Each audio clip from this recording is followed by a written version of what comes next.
아멘. 우리 한번 제목을 한번 읽어볼까요? 제목 한번 읽겠습니다. 시작. 당신이 의롭게 되었다는 것을 아는 것은 매우 중요합니다. 고린도후서 5장 21절 말씀 함께 읽어볼까요? 5장 21절 굉장히 중요한 말씀입니다. 함께 읽겠습니다. 시작. 하나님이 죄를 알지도 못하신 이를 우리를 대신하여 죄로 삼으신 것은 우리로 하여금 그 안에서 하나님의 의가 되게 하려 하심이라. 아멘. 지금은 순환주간의 시작점입니다. 바로 유월절 기간입니다. 예수님은 우리의 유월절 어린 양이 되십니다. 더 광의적인 의미로 그분은 우리의 속죄 제물이 되십니다. 제가 뭔지 좀 설명을 드릴게요. 하나님께 나아가는 자는요, 레위기에서 흠도 없고 점도 없는 어린 양을 가지고 나아가야 했습니다. 그리고 하나님 앞에서 그 머리에 안수해야 했습니다. 안수의 의미는 동일시입니다. 흠도 없고 점도 없는 어린 양은 순결, 죄 없음, 의로움의 상징입니다. 안수를 하는 건 뭐냐면 그 의로움에 내가 참여하는 것입니다. 그리고 안수하는 것은 뭐냐면 내 죄에 어린 양의 순결함을 참여시키는 겁니다. 이걸 전가라 그래요. 내 죄가 어린 양에게 전가되고 의 없단 내게 어린 양의 의가 전가되는 것입니다. 그래서 하나님은 나를 어린 양의 순결한 의가 전가된 자로 받으시고 어린 양은 나의 죄가 전가된 죄로 간주하십니다.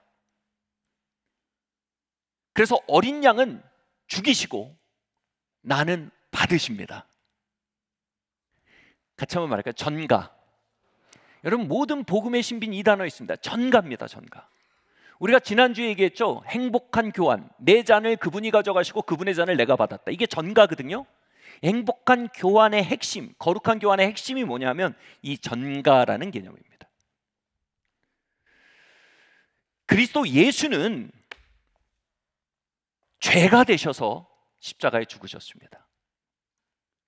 그분이 죄가 되셔서 십자가에 죽으신 것은 그분이 죄를 범하셨기 때문입니까? 아니면 우리의 죄가 그분에게 전가되었기 때문입니까? 그분은 죄를 모르는 분이에요. 죄를 지어본 적이 없는 분인데 우리의 죄가 그분에게 전가되므로 그 우리의 죄가 그분에게 전가되자 하나님이 예수님에게 고개를 돌리셨어요. 하나님의 하나님의 어찌하여 나를 버리시나이까 외치게 됐어요. 그리고 그분을 향해 했던 모든 호의가 적대로 바뀌었어요. 그리고 하나님의 모든 진노가 쏟아부어져 십자가에서 죽으셨어요. 그분은 죄를 한 번도 범한 적이 없지만 우리의 죄가 그분에게 전가됨으로 죽임당하셨어요. 바꿔 말할게요. 그럼 우리에게 무슨 일이 벌어졌습니까? 우리에게는 그분의 의가 전가되었어요. 어떻게 해요? 동일시를 통해서. 그 동일시를 믿음이라고 합니다. 예수님을 주로 영접하고요, 내가 예수 그리스도의 몸의 일부가 되고요, 예수 그리스도를 나의 머리로 받아들일 때 그분의 의가 우리에게 전가되고 우리의 죄가 그분에게 전가돼요. 그럼 질문할게요. 우리가 완전하게 삶으로 의롭게 되었습니까? 의가 전가됨으로 의롭게 되었습니까? 예수님은 죄가 전가됨으로 죽임당하셨습니다. 우리에겐 의가 전가됨으로 우리는 살게 되었습니다. 예수님 죄가 전가됨으로 거절당하셨습니다. 우리에겐 의가 전가됨으로 우리는 받아들여졌습니다. 예수님은 죄가 전가됨으로 저주받으셨습니다. 우리는 의가 전가됨으로 축복받았습니다. 오늘 본문이 이걸 얘기하는 거예요. 이 사실을 정확하게 알고 그리고 그 위에 산다는 것은 인생에서 가장 중요한 일입니다. 저희 아이들이 아주 어렸을 때, 지금보다 저희 가정의 재정 규모가 훨씬 더 적었을 때, 그때 저희 아이들을 데리고 큰 맘 먹고 큰 값을 치르고 뷔페에 갔었습니다. 그때 이제 아이가 둘밖에 없을 때요. 근데 저희 둘째 아이가 되게 작을 때인데 그 뷔페에다 풀어놓으니까 접시를 들고 막 다니면서 프렌치 프라이만 잔뜩 떠가지고 와서 앉는 거예요. 그래서 저희가 그 아이를 놓고 이 우리의 갑치름이 일으킨 효력이 무엇인지 한참 설명했어요. 그리고 그 갑치름이 우리에게 얼마나 희생적인 갑치름인지 한참 설명했어요. 그래서 이렇게 살지 말라는 거죠. 프란치 프라이로 배불리고 살지 말라는 거죠. 사랑하는 성도 여러분, 예수님의 우리를 향해 값치름은요,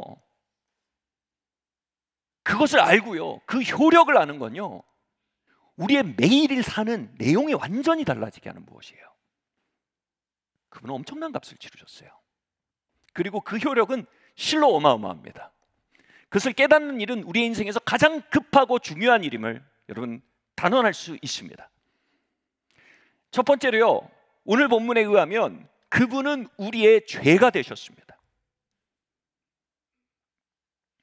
지난주에 말씀드렸듯이요, 그분이 우리에게 죄가 되는 순간 하나님의 모든 심판은 그분 위에 쏟아부어졌습니다. 로마서 8장은요, 우리의 죄를 그분의 육체에 정하셨대요.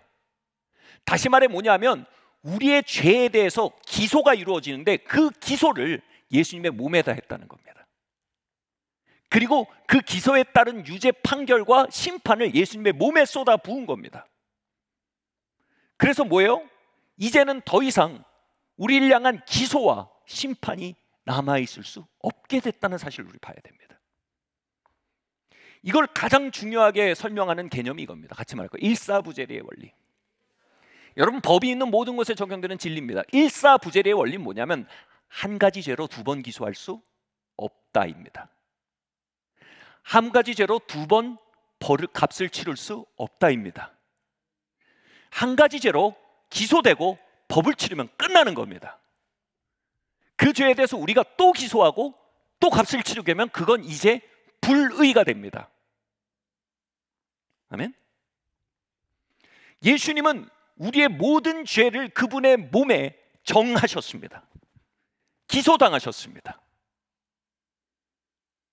그러면 우리의 죄는 또 기소당할 수 있습니까? 우리를 향한 기소는 이제 남아있지 않다입니다. 일사부재입니다. 그분은 우리의 죄에 대한 모든 심판에 대한 값을 다 치러내셨습니다. 질문합니다. 그러면 저와 여러분의 허물에 대한 심판은 남아있을 수 있습니까? 일사부재입니다. 이제 말씀드릴게요. 이제 만약 우리의 죄를 기소한다면 그건 이제 불의입니다. 하나님이 우리의 죄를 기소치 않고 용서하심은 마음이 좋아서 그러신 게 아니에요. 정의로워서 그러신 거예요. 이미 예수 그리스도의 몸에 그 죄를 정하시고 심판하셨는데 우리에게 죄에 대해 기소하시고 심판하신다면 그건 하나님이 반칙하는 거예요. 친구와 여러분이 밥을 먹었어요. 좋은 레스토랑에서 밥을 먹었어요. 친구가 나가면서 내가 샀게 하고 돈을 다 내고 나갔어요. 나는 화장실 들어갔다 늦게 나와서 가는데 그 레스토랑 주인이 약간 사기꾼이에요. 딱 잡으면서 말해요. 돈 내야죠. 그게 뭐예요? 우린 뭐라고 합니까? 이중 청구입니다. 그건요. 당신 나한테 지금 사기치는 겁니다. 이중 청구가 일사부재입니다. 하나님은 우리에게 이중 청구할 수 없습니다. 그건 불의한 분이 되시는 겁니다. 하나님은 의로우셔서 이제 우리를 용서하십니다. 하나님 정의로우셔서 이제 우리를 기소하지 않으십니다. 그리스도 예수 안에 있는 자에게는 그분의 죽으심의 효력에 합한 자는 이제 정죄함이 결코 없습니다. 아멘. 이 일사부재의 원칙에 파격성을 잘 보여주는 영화가 있어요. 이게 진짜 파격적인 얘기입니다. 우리의 정서법과는 굉장히 달라요. 그 한 영화인데 여기서 한 영화의 여주인공의 남편이 이 여주인공이 자기를 죽인 것처럼 일을 꾸며서 살해 혐의를 덮어씌워서 감옥에 보냅니다. 그리고 자신은 그 죽음으로 인해서 자신의 채무관계에서 다 노임을 받을 뿐 아니라 자신의 내연녀와 도피를 할 뿐 아니라 자기 생명보험으로 수당을 받아놓은 거를 자기 내연녀 통해서 돌려서 받아서 그걸 가지고 도망갔어요. 나쁜 놈이죠. 자, 근데 이 여주인공이 감옥에 가서 남편 살해죄로 복역을 합니다. 그런데 이 여주인공의 친구가 감옥 감방 동기가 변호사예요. 근데 그 감방에서 알게 된 거예요. 와, 우리 남편이 살아있다는 걸 알게 된 거예요. 이 여인이 엄청나게 혼란스러워하는데 그때 그 변호사 친구가 말합니다. 헬라어로 그 변호사 친구를 파라클레이토스라고 하는 건데 아는 사람 알 거예요. 변호사 친구가 말합니다. 너는 이미 남편 살해 혐의로 심판을 받았어.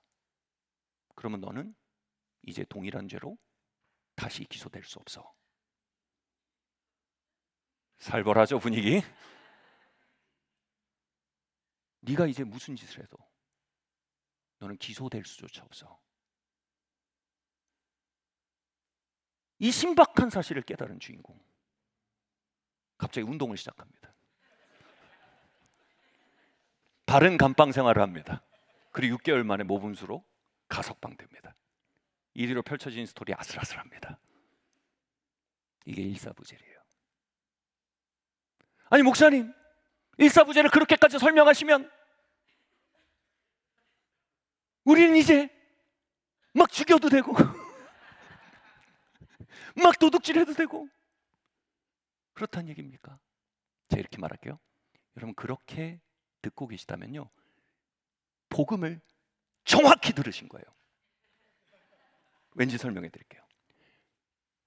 바울은 로마서 3장부터 5장까지 은혜로 죄사함 받았다는 개념을 극단적으로 끌고 갑니다. 그래서 로마서 6장 1절에서 나오는 게 뭐 반문이 이렇게 나옵니다. 그렇다면 우리가 마음대로 죄져도 된다는 얘기가 되는 거 아니냐, 이런 반문이 나옵니다. 마틴 로이드 존스 박사가 이 글에 대해서 아주 놀라운 주석을 했습니다. 만약 당신의 복음 설교가 이러한 반문을 불러일으킬 정도가 아니라면 당신은 복음을 타협하고 있는 것이다. 우리의 복음 설교가 바울의 그것과 일치한다면 그것은 우리의 도덕성을 코너에 몰아버린다. 우리의 죄책감을 벼랑 끝으로 몰아버린다. 아슬아슬한 혁명을 경험한다는 거예요. 야, 너 이제 다시 기소되잖아. 그 순간 그 여인의 머릿속에 딩. 여러분, 예수님은 우리의 모든 죄로 인해 기소당하셨어요. 우리의 죄값을 완전히 치르셨어요. 이제 여러분은 절대로 기소될 수 없어요. 와우, 이제 여러분 절대로 값치를 수가 없어요. 그 일이 이루어진다면 그건 불의예요. 여러분은 자유예요. 아, 혼란스러워. 잘 듣고 계신 거예요. 자, 무슨 얘기인지 들어볼게요.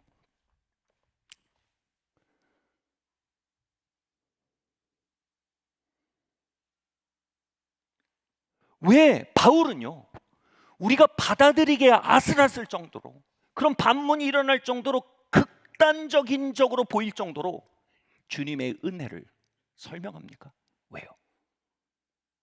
여러분, 이 극단적으로 주님의 은혜가 설명되지 않고는 우리가 얼마나 값없이 의로워졌는지를 끌어안을 수가 없기 때문입니다.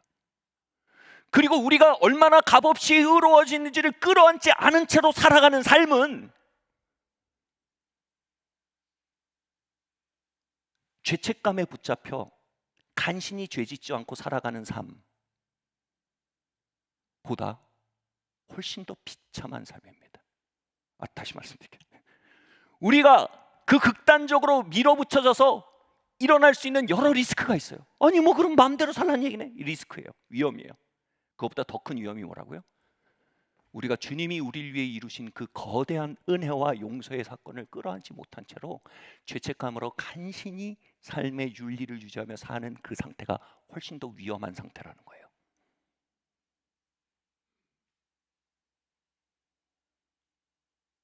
바울로서는 위험을 감수할 만한 가르침을 행하고 있는 거예요.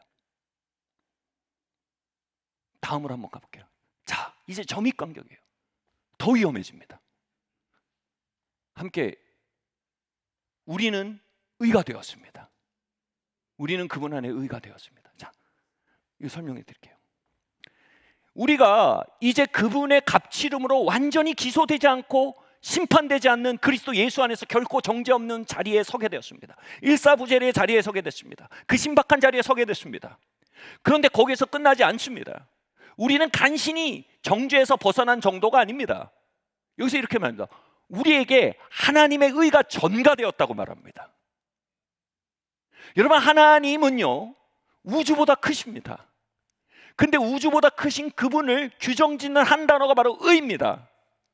하나님의 의는요 우주보다 큽니다.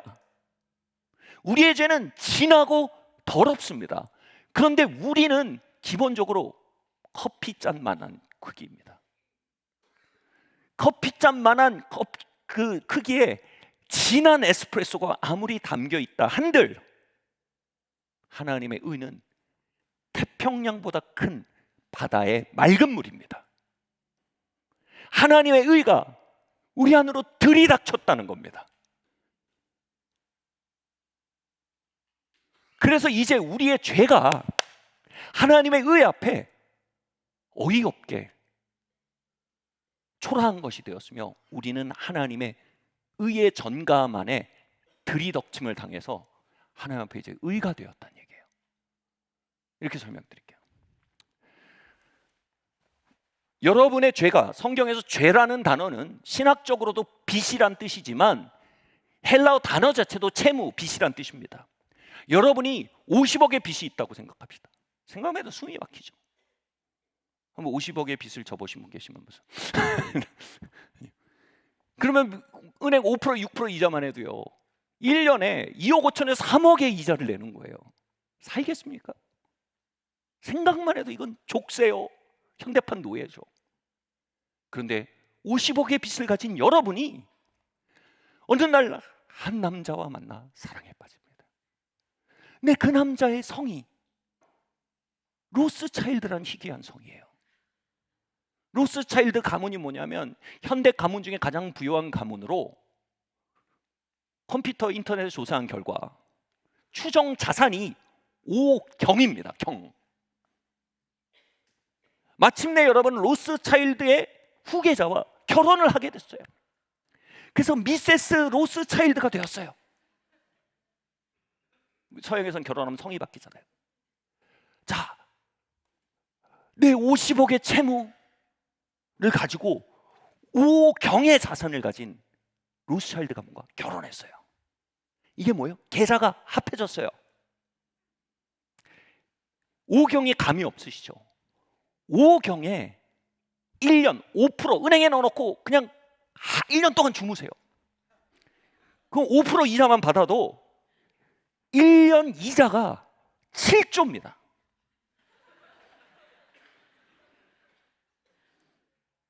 (7조예요) 그냥 하루 종일 크레딧 받아도 7조예요. 그리고 1년 365분의 365분의 24, 24분의 60 해가지고 1분으로 여러분 그 이자를 나누면 50억입니다. 그게 5경이에요. 이제 실감이 되세요? 우리는 죄인이에요. 우리는 허물이 많습니다. 그건 팩트입니다. 사실입니다. 근데 이 사실을 넘어서는 거대한 초자연적인 진리가 있어요. 우린 그리스도와 연합되었어요. 그는 하나님이세요. 그가 아니고 말씀이 아니고 이 세상이 지어진 게 없고 그가 없이 되어진 것이 하나도 없어요. 만물이 그 안에 있고 그가 만물 안에 있어요. 그는 하나님의 의예요. 그 하나님의 의와 우리가 합쳐졌어요. 이제 1분 만에 내 원금이 사라지는 거예요. 자, 우리는 에스프레소 커피잔을 들고 그 은혜의 바다 앞에 서 있어요. 나의 죄와 허물을 인식하는 걸 죄의식이라고 합니다. 그분의 은혜와 의를 의지하는 걸 의의식이라고 합니다. 바울이 우리를 극단으로 몰아가는 건 그 죄의식의 커피잔을 의의식의 바다에 던져버리라는 겁니다. 한번 그림 한번 보여주시겠어요?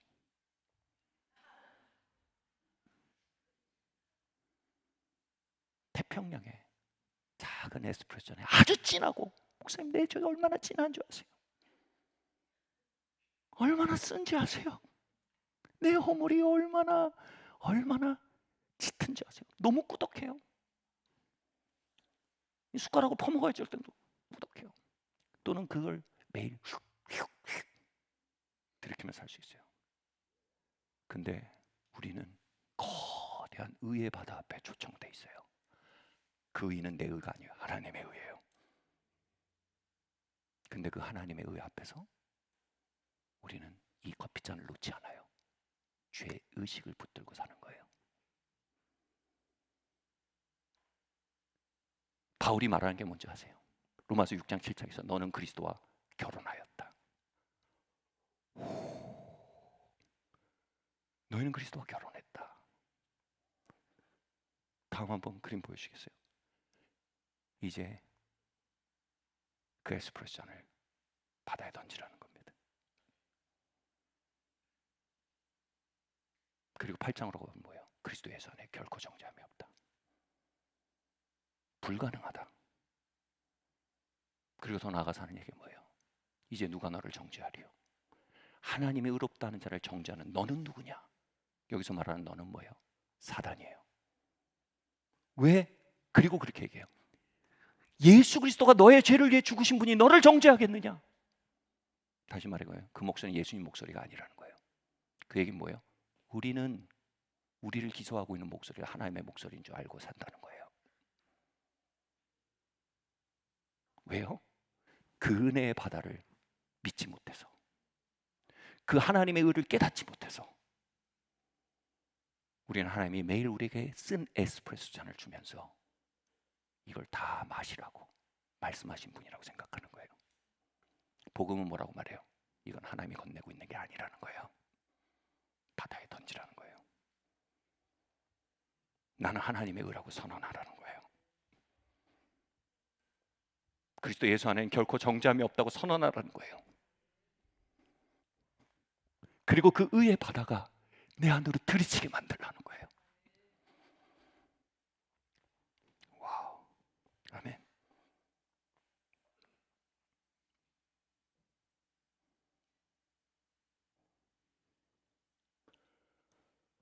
아주 오래전이었어요.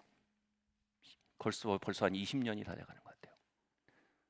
이 하나님의 의와 은혜에 대해서 20년까지 안 됐네요. 10년째 강하게 설교하기 시작했어요. 몇 달 동안 집중적으로 설교했습니다. 그러면서 무슨 일이 나타난지 아세요? 사람들이 새벽 기도에 안 오기 시작하는 거예요. 점점 봉사를 안 해요. 이 통제가 안 돼요. 당시 목회팀에서 저를 찾아서 이렇게 말했어요. 목사님, 은혜를 더 이상 설교하다면 교회 문 닫게 생겼습니다. 그래서 제가 그렇게 얘기했어요. 하나님의 은혜를 설교하다 교회 문이 닫아야 되면 그 교회는 닫아야 되는 교회입니다. 그리고 시간이 좀 몇 달 정도 지나서요. 어떤 일이 벌어지기 시작했을까요? 성도들이 하나님을 사랑하기 시작했어요. 사랑하는 성도 여러분, 우리가 그 은혜를 받아들이고요, 그 의를 받아들이고 그 용서를 받아들이고 끌어안아 버리면 우리가 종교적인 강박으로 걷던 길이 끝나버립니다. 그리고 새로운 길이 거기서 시작됩니다. 뭐냐면 하나님과의 사랑의 관계입니다. 그리스도와의 연합의 삶입니다. 신랑 대신 그리스도와의 동행입니다. 아멘. 여러분 생각해 보세요. 여러분 어떤 로스차일드 가문의 후계자가 여러분을 사랑해서 여러분과 결혼했어요. 그래서 그 일이 벌어진 걸 자기가 알게 됐어요. 이제 나는 in the name of 로스차일드, 예수님의 아니죠 로스차일드의 이름으로 나에게 완전 새롭고 산 길이 열렸어요. 근데 그 남편이 어느 날 말해요. 여보, 나 차 한 잔만 타줄래? 거기다 대고 자긴 발이 없어요, 손이 없어요. 아니죠. 그럴 수 없죠. 마음 깊은 곳에 어떻게 순종하게 돼요. 그 여보, 나랑 저녁에 산책 같이 할까? 그러면 뭐야? 동네 개 있잖아. 그 산책 시켜. 왜 내가 꼭 같이 가야 돼? 내가 뭐 애견이야? 막 그럴 수 없을 거야. 왜냐면 너무 큰 은혜를 받았거든요. 아, 그럼 여보, 자기랑 산책할 거야. 2시간이든 3시간이든 할 거야. 무슨 얘기입니까? 우리가 그 은혜와 용서를 깨달을수록 우리는 물의 배가 되어 갈까요?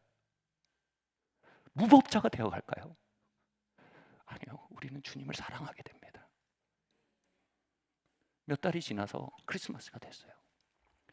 청년들이 크리스마스 MT를 갔는데 생일 케이크를 켜놓고 촛불을 밝혀놓고 예수님께 생일 축하 노래를 부르는 거예요. 생일 축하합니다. 그러면 사랑하는 우리 예수님 하는데 제가 너무 놀랐어요. 이런 표현 어떻게 될지 모르겠어요. 예수님 거기 계세요. 그리고 그 청년들이 마음으로부터 예수님께 사랑을 고백하는 거예요. 당신은 내 남편입니다. 내가 예수님의 이름으로 의롭다함을 받았습니다. 나는 당신의 이름으로 내 모든 죄가 바다에 던져졌습니다. 당신의 모든 의로 난 새로워졌습니다. 라는 고백이 사랑으로 나오는 거예요. 여러분, 은혜의 복음은 절대로 우리를 물의 배로 만들 수 없습니다. 은혜의 복음은 우리로 하여금 그분을 더 사랑하게 만듭니다. 그분을 더 순종하게 만듭니다. 그 얘기를 한번 살펴볼게요. 누가복음 말씀입니다. 함께 읽어볼까요? 시작. 예수의 뒤로 그 발 곁에 서서 울며 눈물로 그 발을 적시고 자기 머리털로 닦고 그 발에 입 맞추고 향유를 부으니 이르시되 빚주는 사람에게 빚진 자가 둘이 있어 하나는 500데나리온을 졌고 하나는 50데나리온을 졌는데 갚을 것이 없으므로 둘 다 탕감하여 주었으니 둘 중에 누가 그를 더 사랑하겠느냐. 너는 내 머리에 감람유도 붓지 아니하였으되 그는 향유를 내 발에 부었느니라. 이러므로 내가 네게 말하노니 그의 많은 죄가 사하여졌도다. 이는 그의 사랑함이 많음이라. 사함을 받은 일이 적은 자는 적게 사랑하느니라. 아멘. 구약은 우리에게 말합니다. 하나님을 사랑하라. 예수님 우리에게 말씀하십니다. 내가 너를 위해 얼마나 값지러운지 받아들여라.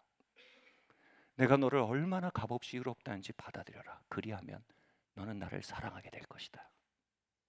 너희를 향한 나의 사랑을 믿어라. 그러면 너희는 나를 사랑하게 될 것이다. 많이 용서받은 자가 많이 사랑합니다. 아멘. 루터가 이렇게 얘기를 하더라고요. 루터 얘기를 한번 읽어볼까요? 우리가 행하는 선한 일이나 순종이 우리의 힘, 도덕심이나 죄책감에 기초하는 의무감에서 나온 것이 아니라 오직 하나님의 넘치는 은혜에 대한 감사의 표시로 나타난다. 오직 감사가 뭐냐면 thank유가 아닙니다. appreciation입니다. thank유는요 감사합니다라고 말하는 거고요. appreciation은 뭐냐면 내게 베풀어진 일을 깊이 묵상하고 음미해서 그것에 대해서 하고 인식하게 되는 게 appreciation입니다. 하나님은 예수 그리스도 통해 여러분을 위해 일사부재의 원칙으로 그분의 몸의 모든 죄를 정하시고 심판하셔서 우리를 정죄와 심판에서 노임받게 하셨습니다. 우리를 자유롭게 하셨습니다. 그리고 그분의 모든 의를 우리 위에 부으셔서 태평양 같은 의에 우리를 빠지게 하시고 예수 그리스도 이름 안에 살게 하시고 예수 그리스도의 거대한 의에 홍수 안에 잠기게 하셨습니다. 그 일을 하셨어요. 근데 각자의 appreciation, 그것을 인식하는 인식의 깊이가 다 다르다는 겁니다. 그 인식의 깊이가 얕으면 우리는 그분을 덜 사랑합니다. 그 인식의 깊이가 깊으면 우리는 그분을 더 사랑합니다. 루터가 말합니다.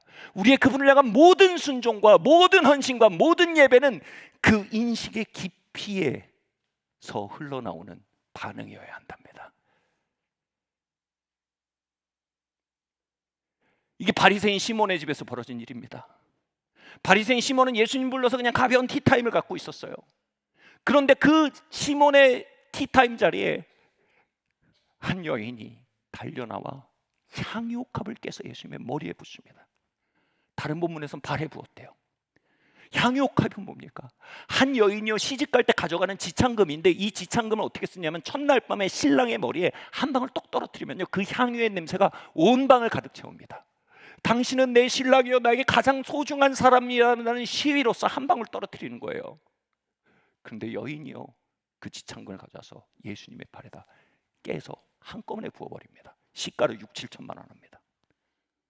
그 방 안에 냄새가 어땠을까요? 사람들은 다 경악을 했을 겁니다. 시몬과 가룟 유다 말했습니다. 이건 낭비다. 이건 과하다. 뭐 하는 짓이냐?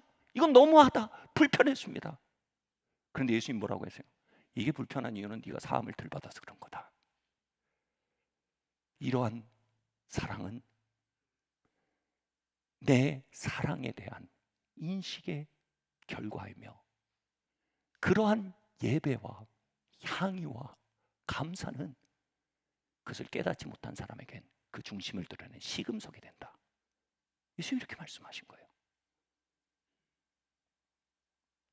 저는 아이들 둘이 멀리서 지금 공부하고 있어요. 근데 이 아이들이 처음에 이제 대학을 가더니 같은 학교 같은 기숙사 방을 쓰고 있거든요. 재밌어요. 근데 이 녀석들이 이제 흥이 났는지 방에 2시 넘어서 들어오는 거예요. 계속. 그래서 제가 여기서 한국에서 태평양 건너편을 향해서 말했어요. 너네 이제 밤 11시 반까지 무조건 들어와. 태평양 건너편에서 통행 금지령을 내린 거예요. 근데 그 아이들이 그걸 존중하는 거예요. 11시 반에 들어오는 거예요. 11시 막 달려 들어오다가 늦게 들어오면 저한테 전화를 해요. 아빠 내가 가는 중인데 지금 5분 늦을 것 같아요. 전화를 해요. 제가 늦는지 안 늦는지 어떻게 알아요? 저는 검열할 수도 없고 혼낼 수도 없어요. 그 아이들이 왜 그럴까요? 저를 사랑해서 그래요. 왜요? 그 아이들이 그 단계에 가기까지 저와 아내가 치른 값을 아이들은 알게 됐어요. 어떤 값을 치렀는지 알게 됐어요. 그럴수록 그들은 저를 사랑해요. 그럴수록 그들은 저에게 순종해요. 그럴수록 그들은 저에게 마음을 열고 드려요. 사랑하는 성도 여러분, 예수님이 우리를 위해서 이루신 일을 정말로 인식하고 나의 사건으로 받아들이면요, 우리는 예수님에 대한 거대한 순종과 예배와 향유값을 드리는 자리를 우리도 모르게 서게 됩니다. 아멘. 이 이야기의 핵심은요, 이 여인이 아니에요. 시몬이에요.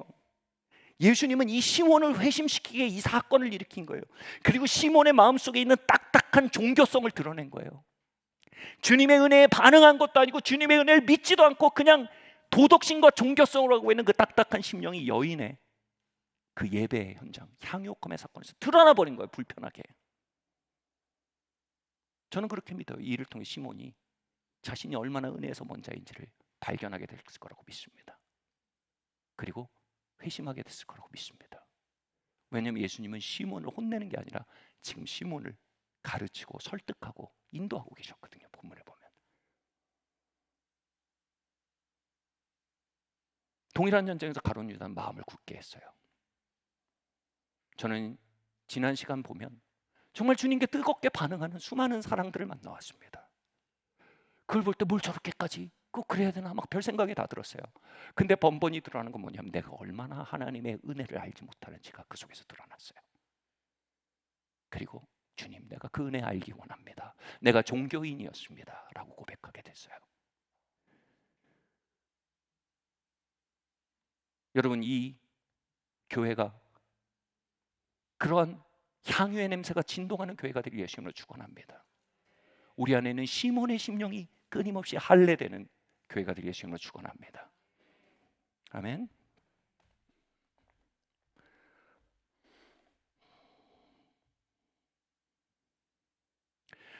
질문은 이겁니다. 왜 주님은 이렇게까지 하며 시몬을 그 은혜를 깨닫는 자리로 불러내셨을까요? 왜 주님은 바울을 사용해서 그렇게까지 설교함으로 그 하나님의 은혜로 말미암는 의롭다 하심과 용서를 깨닫는 자리로 성도를 도전하고 있을까요?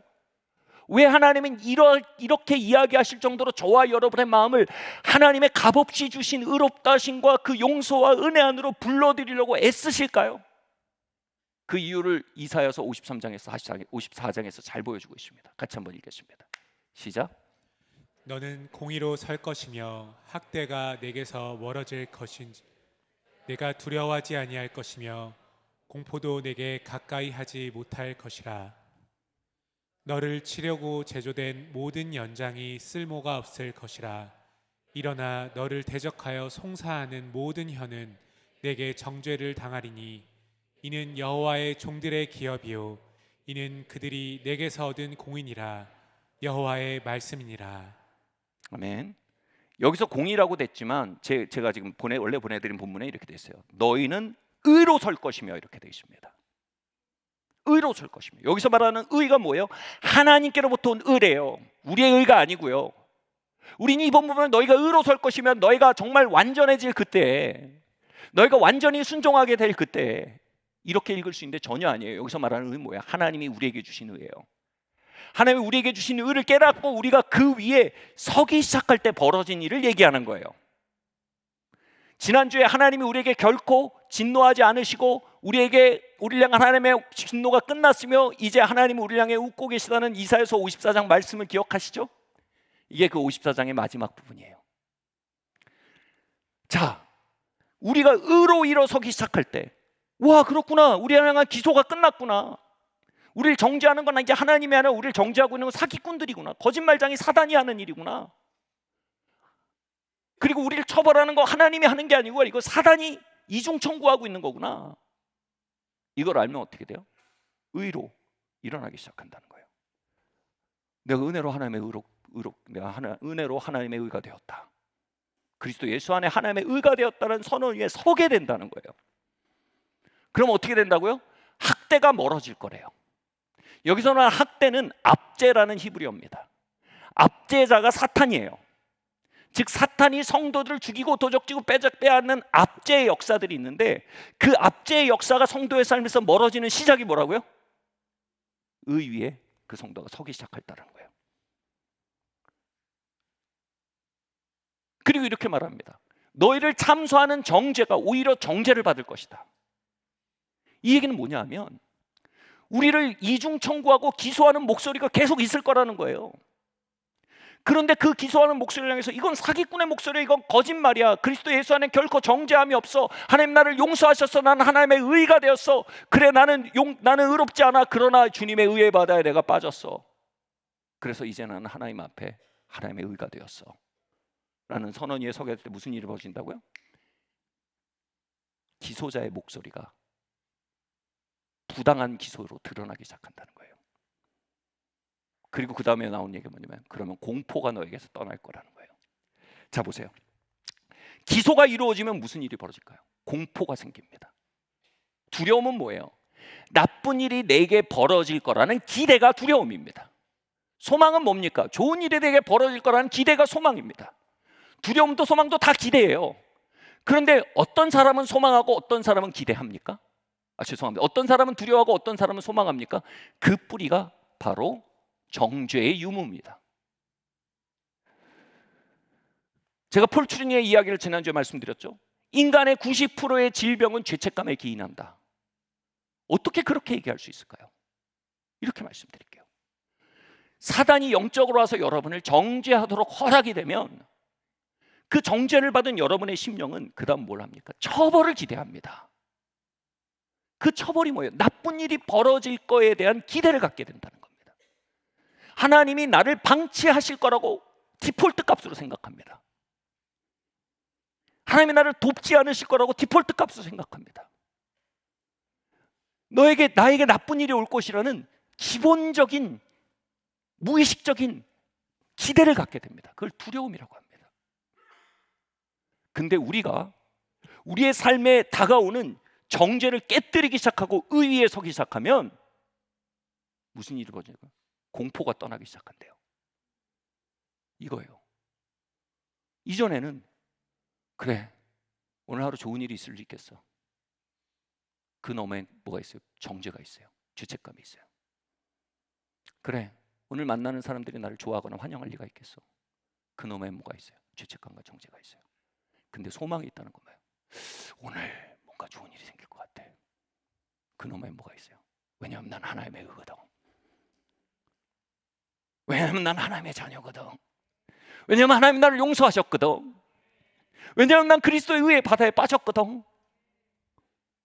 의의식이 있는 거예요.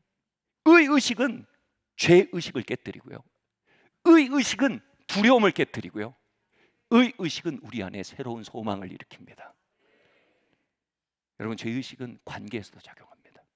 저 사람이 날 좋아할 리가 없어. 왜냐하면 저 사람이 내가 누군지 알면 나를 밀어낼 거야. 의의식은 이렇게 됩니다. 저 사람이 나를 진짜로 알면 좋아하지 않을 수 없을 거야. 왜냐하면 하나님이 날 좋아하거든. 저 사람이 날 진짜 알면 날 축복하지 않을 수가 없어. 왜냐하면 하나님이 나를 사랑하시거든. 많은 사람들이 매력적인 사람의 공통점을 찾아봤대요. 키도 아니에요, 외모도 아니에요. 매력적인 사람의 특징은 뭐냐면 이 확신이 있는 사람이야. 난 사랑스럽다라는 확신이 있는 사람들. 그들은 결국 사람들을 끌어들인대요. 이렇게 되면 어떻게 돼요? 점점 우리가 학대가 우리의 삶에서 밀려나기 시작하는 거예요. 압제가 우리의 관계에서 떠나고, 우리의 아래에서 압제들이 줄어들기 시작하고, 우리의 가문에서 압제들이 물러나기 시작한다는 거예요. 이 모든 것의 시작이 뭐라고요? 우리가 의위에 굳게 서는 거예요. 오케이, 난 완전하지 않아. 그러나 주님이 내 모든 허물을 지고 죽으셨어. 제가 한번 말씀드린 적이 있죠. 제가 외국에 전도여행을 갔다가 길거리에서 축사사역을 하게 됐어요. 거의 처음이었어요. 축사사역이 뭐냐면 한 사람을 누르고 있다는 악한 영이 표면으로 드러나는 일입니다. 이 축사사역을 하는데 이 악한 영이 막 외국의 한 거리 길가 복판에서 벌어진 거예요. 악한 영이 저를, 사람을 통해서 죄를 쫙 째려보면서 이렇게 얘기하는 거예요. 나는 네 죄 알아. 네가 나한테 이렇게 얘기할 수 있어? 너 죄 없어? 이렇게 얘기하는데 영빨이 있더라고요. 제 영이 탁 묶이는 거예요. 탁 숙이고 들어가는 거예요. 제가 쫓겨날 뻔했어요. 마귀를 좀 쫓아내는 게 아니라. 그렇게 있다가 갑자기 제 영 깊은 곳에 이 소리가 나는 거예요. 그래, 나 완전하지 않아. 근데 이 소리가 딱 나니까, 근데 예수님의 피가 나를 덮었어. 예수의 피라고 선포했어요. 그리고 사단의 입이 딱 닫혀버렸어요. 그리고 사단이 제 눈을 피하기 시작했어요. 왜냐하면 이제 나는 하나님의 의라는 사실을 끌어안는 거예요. 이제 나의 커피잔 안에 더 이상 내 꾸정물 같은 커피가 아니라 하나님의 의가 내 의식 안으로 들어오는 거예요. 의식이 들어온 거예요. 그러니까 그 눈을 통해서 의식이 흘러나가는 거예요. 저는 그 목소리가 제 삶에 굉장히 익숙한 소리인 걸 알게 됐어요. 여러분, 언제나 사단은 우리의 삶을 이렇게 억압합니다. 탁 째려봅니다. 그럼 우리가 콱, 그래, 이런 생각이 듭니다. 위축이 됩니다. 죄책감을 느낍니다. 그 다음 어떻게 돼요? 우리도 모르게 나쁜 일이 벌어질 걸 기대하게 됩니다. 이건 방송국이에요. 우리가 방송하는 거예요. 오, 나는 거절받을 사람입니다. 오, 나는 벌받을 사람입니다. 오, 나는 방치당할 사람입니다. 오, 나는 심판받을 사람입니다. 그렇게 방송하면요, 그것을 이행할 간수들이 그 방송을 듣고 우리의 삶에 찾아옵니다. 내 믿음대로 될지어다. 여러분이 여러분의 죄와 여러분의 의라는 세계를 믿고 있으면요, 그 믿음이 방송국이 돼요. 그러나 우리가 하나님의 의와 하나님의 용서를 믿고요, 그것을 방송하면 뭐가 될까요? 오, 하나님이 나를 용서하셨어. 오, 오늘은 새날이야. 과거는 지나갔어. 이제 겨울은 지나갔어. 오, 이제 봄이 오는구나. 방송하는 거예요. 오, 이제 하나님이 날 위해 싸우셔. 이제 하나님이 날 받아들였었어. 하나님이 날 용서하셔. 이 의의식은 영계에 방송하는 거예요.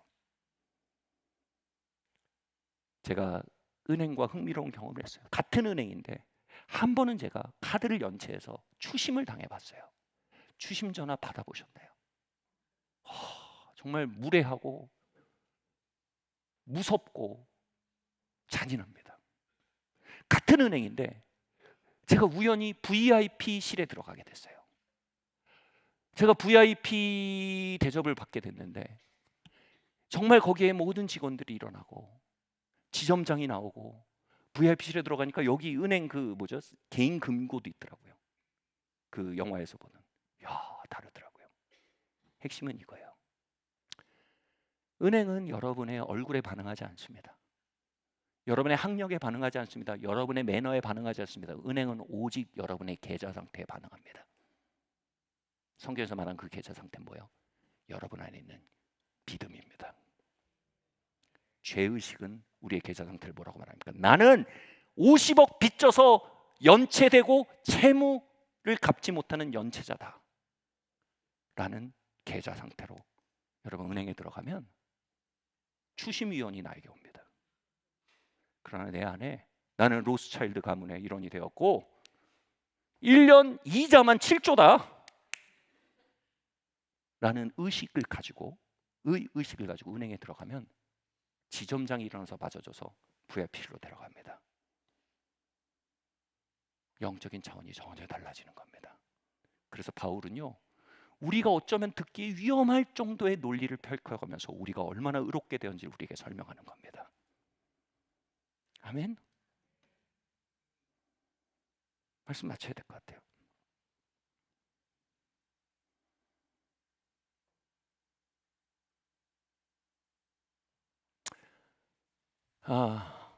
예전에 뱀파이어 영화를 봤어요.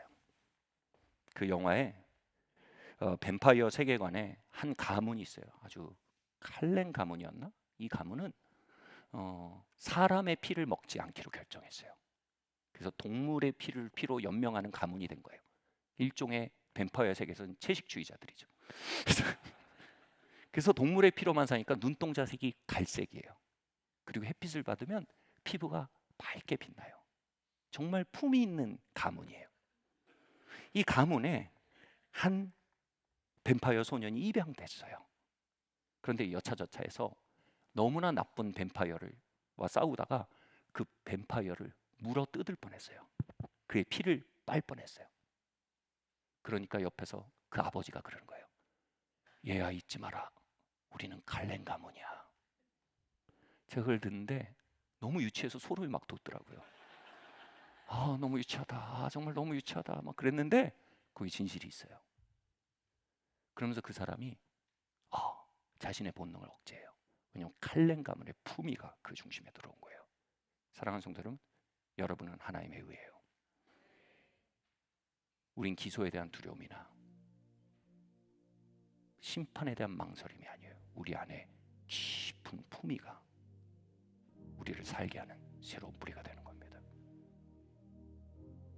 예수 그리스도 안에서 우리는 하나님의 의입니다. 또한 여러분, 이게 뭘 우리에게 가져오냐면 두 번째로 우리에게 꺾이지 않는 소망을 가져옵니다. 저희 처갓집이 부산이어서 가끔 부산까지 운전해 갑니다. 그럼 중간에 휴게소가 있어요. 정거장이 있어요. 거기 들를 때 거기가 종착역이 아니에요. 근데 우리 아이들이 자꾸 거기가 종착지인 것처럼 행동을 해요. 그럼 전 얘기해요. 여긴 정거장이야. 우리의 목적지는 부산이야. 여러분, 우리가 이 의식과 하나님의 자녀로서의 고백을 가지고 살아도 우리의 삶에 어려움은 옵니다. 그러나 하나님의 의라는 고백이 있으면 우리 안에 그 모든 일을 종착역이 아니라 정거장으로 이해하게 됩니다. 그래, 지금 내게 결핍이 있다. 그러나 하나님이 나를 용서하셨고 나를 받아들였으니 하나님이 나를 돌보시지 않을 리가 없다. 그래서 그걸 정거장으로 여기고 종착역은 하나님의 선하심으로 고백하게 됩니다. 그 정거장에서 종착역을 소망합니다. 질병의 정거장에서 얘기해야 됩니다. 그래, 하나님이 우리를 일으키시지 않을 리가 없다. 그리고 치유와 회복의 종착령을 고백하게 됩니다. 아까 선미자매 고백했잖아요. 정말 죽음에 대한 충동들, 어마어마한 우울증들, 그게 뭐예요? 선미자매에게 단순한 정거장이었어요. 그 정거장에서 소망이 일어난 거예요. 하나님 날 고치시지 않을 리가 없다. 하나님이 나를 통해 새로운 가문을 일으키지 않으실 리가 없다. 왜냐하면 나는 용서받았고 나는 하나님의 의가 되었고 하나님이 나를 외면하실 리가 없기 때문이다. 그분의 사랑은 실패하지 않는다. 그래서 선미자매는 그 밤에서 일어나 종착령을 향해 나아간 거예요.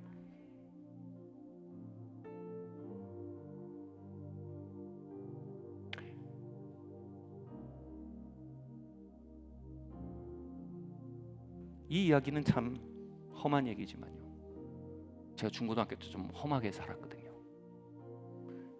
집단으로 싸움이 나면 저희 사이에 있었던 얘기가 있어요. 아무리 맞아도 무릎이 굽혀지면 안 된다는 거예요. 무릎이 굽혀지면 밟혀요. 끝납니다. 거기에서도 일어나 있으면요, 그리고 눈을 뜨면요, 기회가 생깁니다. 여러분, 우리의 삶에 많은 압제가 있을 것입니다. 그런데 거기에서요, 나는 하나님의 의다라는 고백이 꺾이지 않아야 합니다. 제가 예배를 준비하면서 많은 성도들의 삶에 짓밟힘이 있는 걸 느꼈어요. 오늘 말씀드리고 싶어요. 의 안에 일어서셔야 돼요. 의 안에 일어서셔야 돼요. 어떤 분은요, 할아버지 때부터 아버지 때부터 계속 짓밟히는 역사 안에 태어나서 짓밟히면서 태어나서 여태까지 짓밟히는 게 당연하신 분도 있어요. 거기서 오늘 말씀드리면서 말씀하시대요. 그래, 난 하나님의 의야. 하나님이 날 정죄하고 계시지 않아. 이건 하나님이 아니야. 이건 대적이야. 이건 내 운명이 아니야. 이건 내 정거장이야. 나는 내 운명, 내 종착지를 향해 나가. 하나님은 선하셔. 그렇게 무릎을 일으키면요, 그리고 두려움을 멀리하기 시작하면요, 판세가 바뀝니다.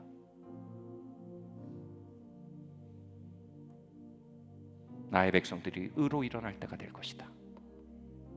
그때 압제가 멀어지기 시작할 것이며 두려움이 그들을 떠날 것이며 그들을 정죄하는 입술이 정죄당할 것이다. 그리고 그를 치려고 제작된 모든 무기들이 형통하지 못할 것이다. 죄를 무너뜨려야 하고 지옥이 무기를 만들어요. 근데 그 무기가 만들어지지만 번번이 그 무기가 실패할 거라는 거예요. 누구요? 의위에 일어난 자들. 할렐루야. 자리에서 함께 일어나겠습니다.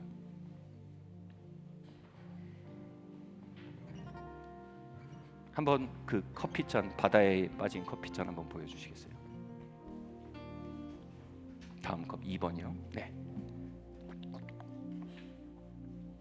우리 한번 손으로 가리킬까요? 같이 말까요? 나다. 나네. 옆에 계세요. 당신입니다. 옆에 말하겠어요. 그리스도 안에 당신이 있습니다. 하나님의 은은 당신의 죄보다 큽니다. 하나님의 용서는 당신의 과거보다 강합니다. 하나님의 완전은 당신의 부족보다 크십니다. 한번 손을 펼쳐볼까요? 하나님의 놀라운 은혜가 나를 향해 있습니다. 아멘. 무엇이 변치 않아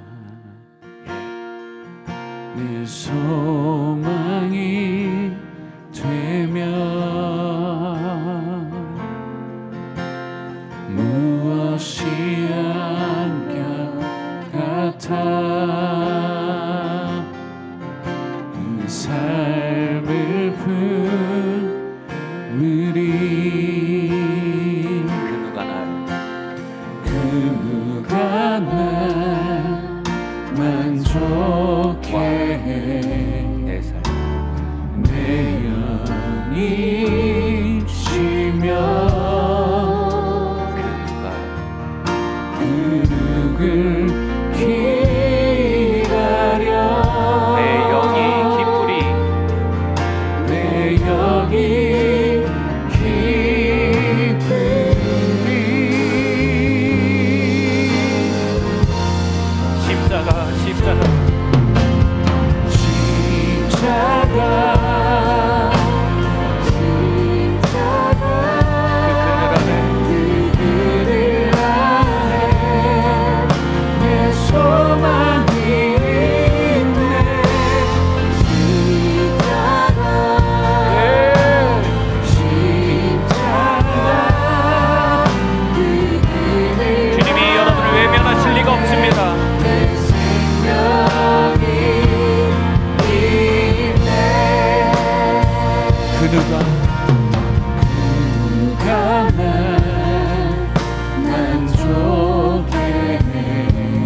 않을 리가 없습니다. 그 누구를 기다려?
그들에게서 멀어지며 공포가 그들을 떠날 것이며 그들을 정죄하던 입술들이 정죄되리라. 그들을 치려고 제작된 모든 무기가 성공하지 못할 것이라. 십자가 십자가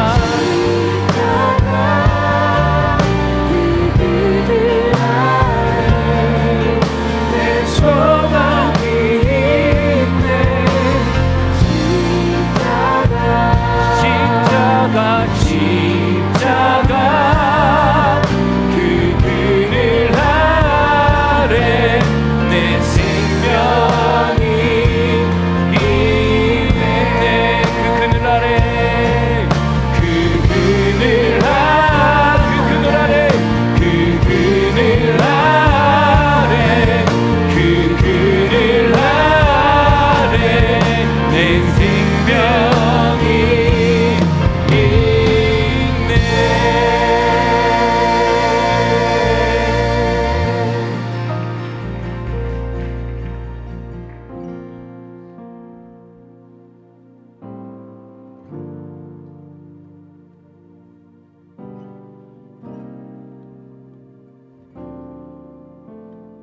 우리를 향해 있는 은혜의 파도에 이 시간 마음의 문을 엽시다. 우리의 종교심과 도덕성이 아슬아슬하게 느낄 만큼 그 강렬한 은혜의 바다에 우리의 마음을 엽시다. 그 파도는 우리로 주님을 더 사랑하게 할 것이며 그 파도는 우리로 주님을 기쁘게 순종하게 할 것입니다. 우리 같이 고백합시다. 예수님, 나의 모든 죄가 예수님의 몸에 정죄되었고 내 모든 죄가 예수님의 몸에서 심판되었습니다. 이제 나는 당신 안에서 더 이상 기소될 수 없고 심판될 수 없습니다. 예수님의 당신의 모든 의가 나에게 전가되었습니다. 이제 당신을 향해 웃으시던 하나님이 나를 향해 웃으시며 당신을 향한 축복이 나의 축복이 되었으며 당신을 향한 하나님의 동행하심이 나와의 동행이 되었습니다. 이것은 나의 의에 관한 것이 아니요 주님의 은혜에 관한 것입니다. 두 손 한번 벌려볼까요? 예수님의 이름으로 그 은혜를 내 안에 환영합니다.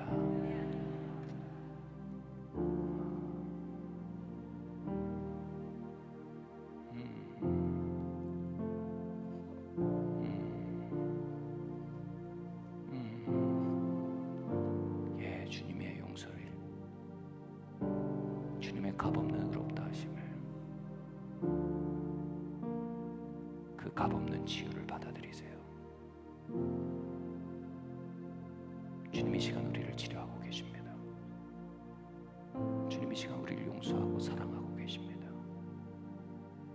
주님 이 시간 우리를 가까이 하고 계십니다.